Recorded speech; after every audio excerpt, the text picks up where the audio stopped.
Mga igsuon si San Pablo, walay kakapoy nga nagtrabaho sa pagsangyaw sa Ebanghelyo sa tibuok kalibutan, sa tibuok nasod. Mao kini ang iyahang bukasyon, ang iyahang pagtubag sa tawag sa Ginoo, usa ka obligasyon sa iyahang kaugalingon tungod sa iyang gugma.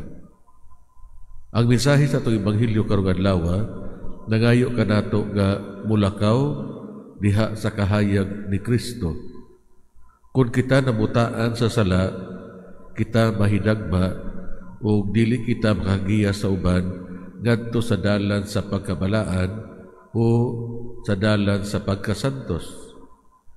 Sa Ebanghelyo ato makita si Jesus nga nag-akusar sa mga Pariseo nga mga buta nga nagiya o nag-agat sa laing buta. Instead sa pagtudlo kung unsa ang tinuod nga kahulugan sa balaod, ang mga Pariseo nag-concentrate sa ginagmay nga aspito sa balaod. Instead nga giyahan ang mga tao ngadto sa giharian sa Ginoo, gihimo hinuon nila ang kalisod sa pagsulod. Mga igsoon, ang sala adunay gitawag natog blinding effect tungod kay nagpangitgit kini sa tuang pangatarungan. Naghimo kanato nga ignorante ang grasya sa laing bahin, nagpagaan sa atong pangatarungan ug naghimo kanato nga maalamon.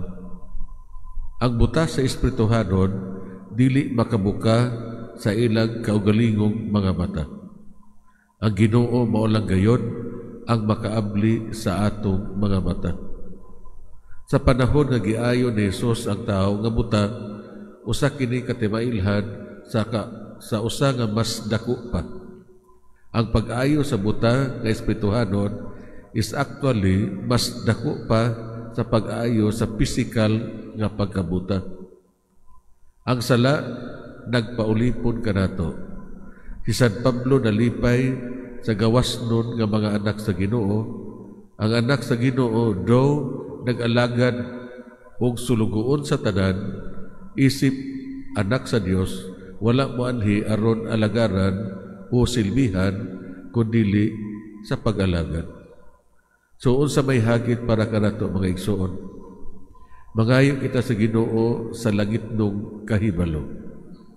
Ikaduha, makit-an nato ang atong mga sala aron kita tinuod nga makatabang sa uban ngadto sa dalan sa kaluwasan. Hinaot unta.